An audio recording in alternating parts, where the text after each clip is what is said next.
was late October, and the wind howled through the trees as I drove my cruiser down the winding back roads of Pine Hollow.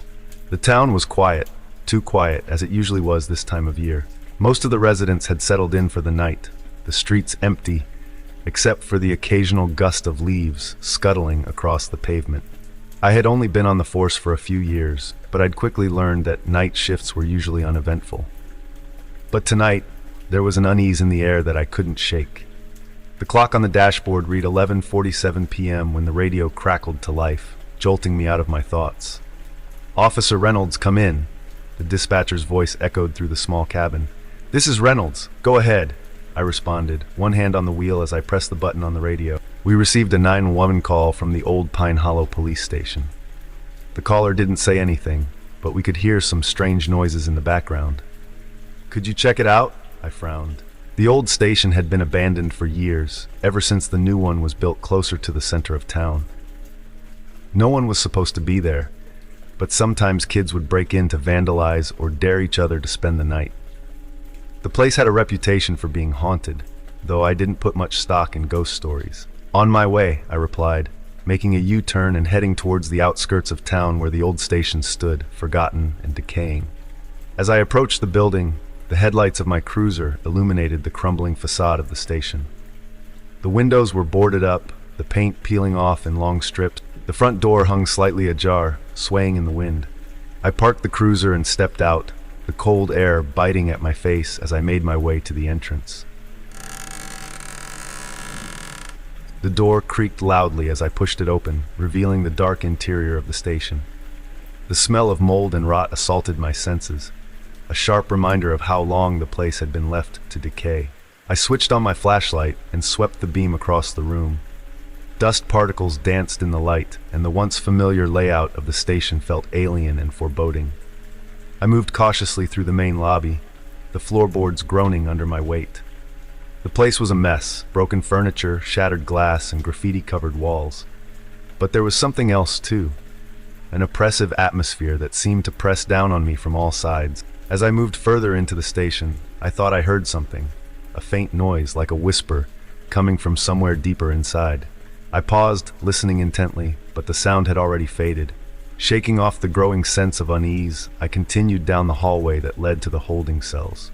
The cells were dark and empty, their barred doors hanging open. I shone my flashlight inside each one, half expecting to see someone, or something, lurking in the shadows. But they were all vacant, save for the dirt and debris that had collected over the years. I was about to turn back when I noticed something strange. The last cell at the end of the hall was closed. I approached it slowly, the beam of my flashlight cutting through the darkness. The cell door was rusty, the metal corroded with age, but the lock was intact and the door was shut tight. I peered through the bars, shining my light inside. At first, I saw nothing out of the ordinary, just an empty cell like the others. But as I moved the light across the walls, I noticed something that made my blood run cold. There were scratches on the walls, deep gouges in the stone as if someone, or something, had been desperately trying to claw their way out. I stepped back, my pulse quickening. The atmosphere in the station seemed to grow heavier, the air thick with something I couldn't quite name.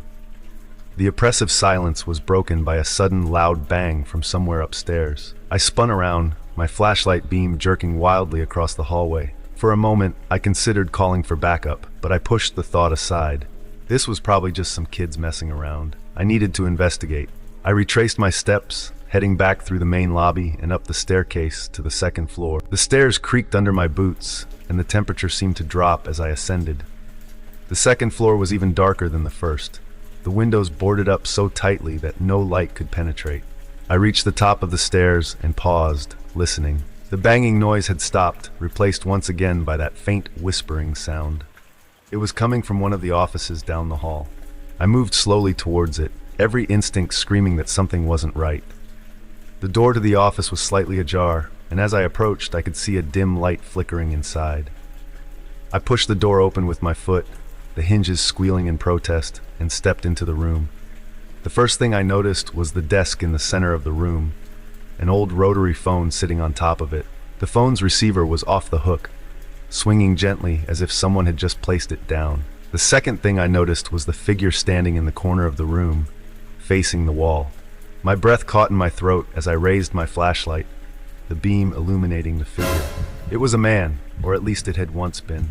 His clothes were tattered and filthy, his skin a sickly gray color. He stood perfectly still, his back to me, not reacting to the light. "Sir, are you okay?" I asked, my voice steady despite the growing dread. The figure didn't respond. I took a step closer, keeping my gun at the ready.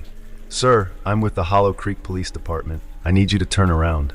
There was a long, tense moment of silence before the figure slowly began to turn. The movement was unnatural, jerky, as if he were being pulled by invisible string. When he finally faced me, I felt a chill run down my spine. The man's eyes were gone, just empty sockets stared back at me.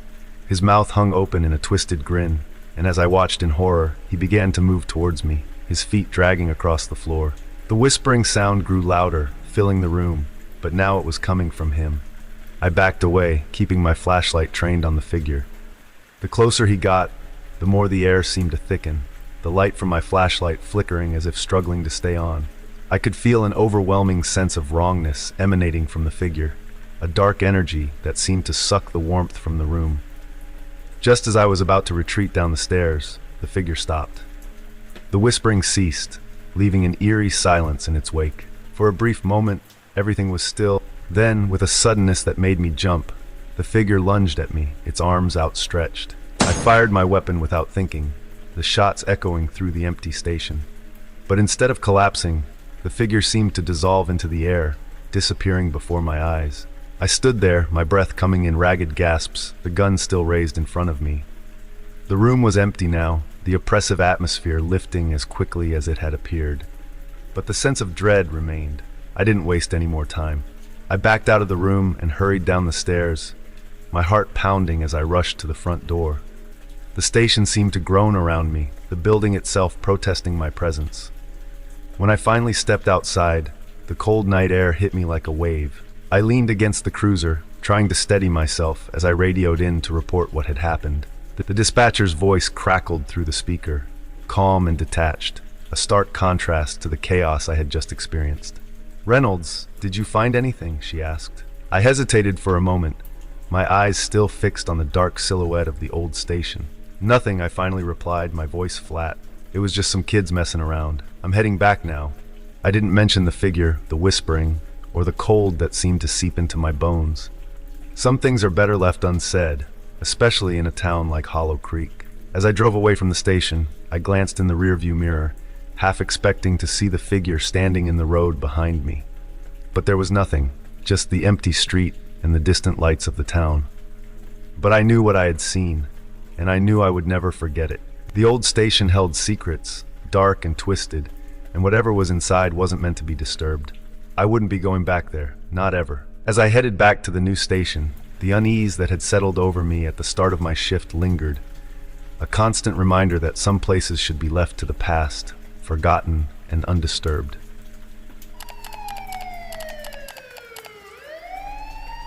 It was a cold, late autumn night when I began my final shift before retirement.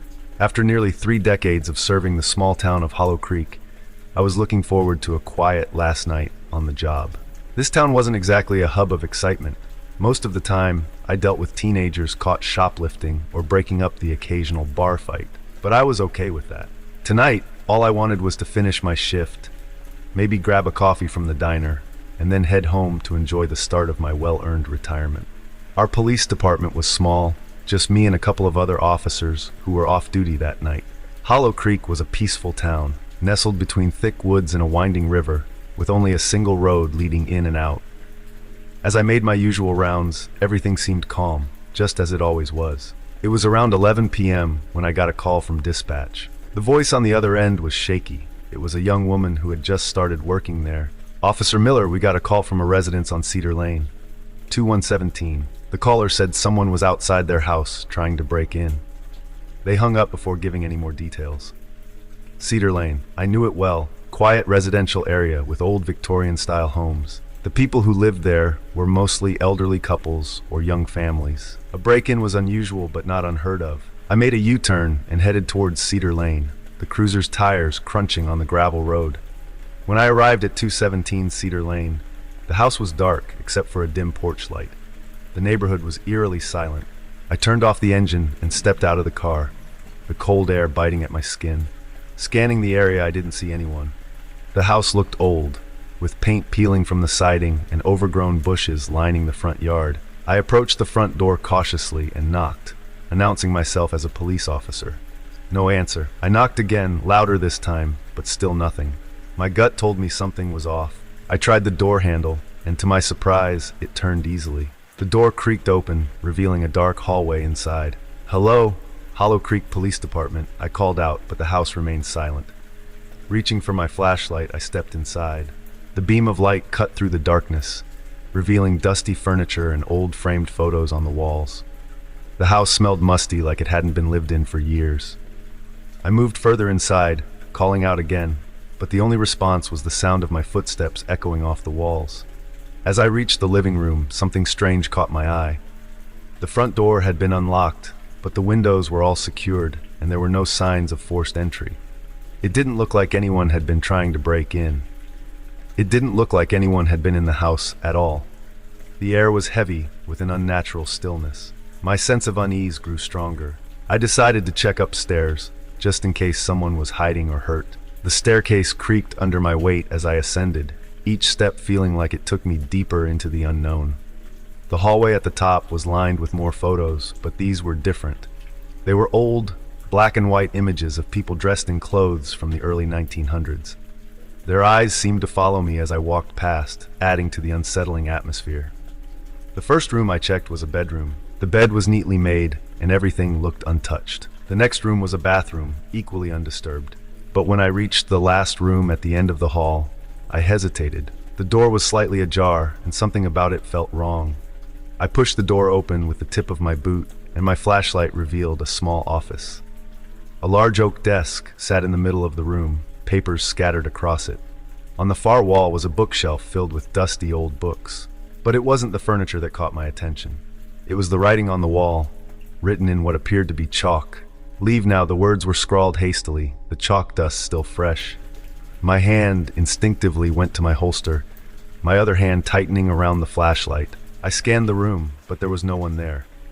Yet, the message was clear.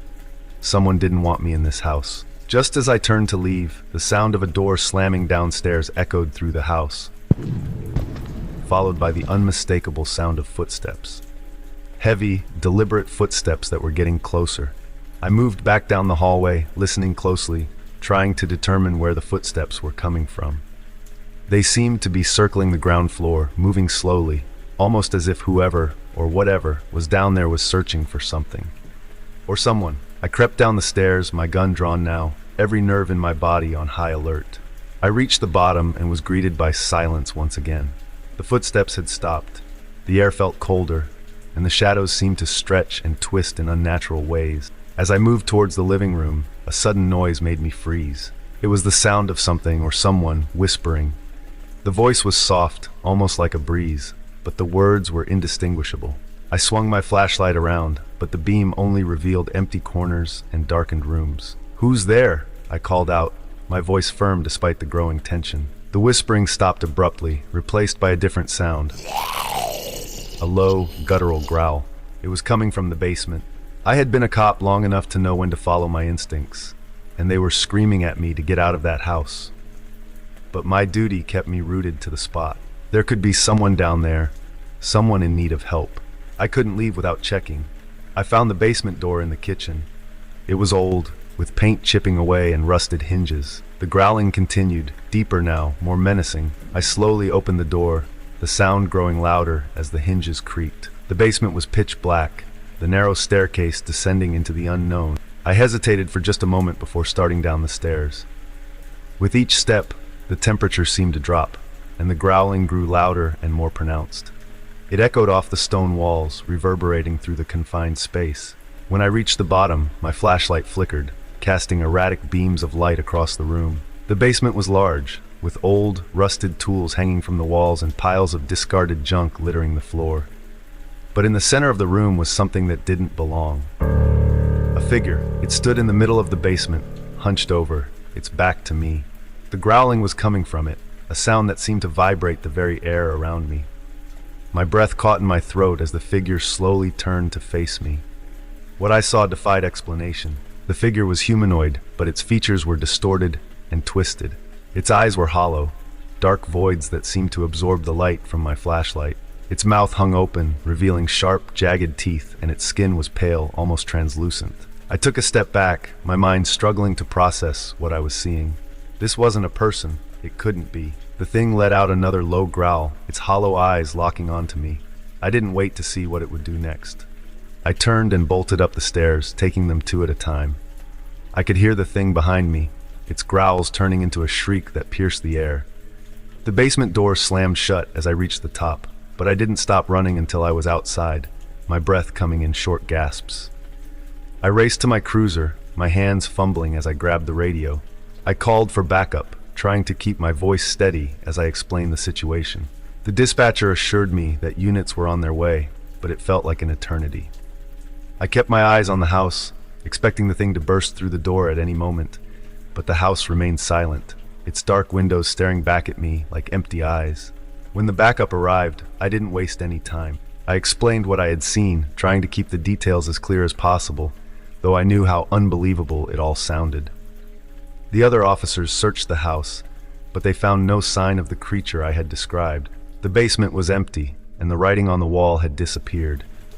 There was nothing to explain what I had experienced, no evidence to support my story. But I knew what I had seen, what I had heard.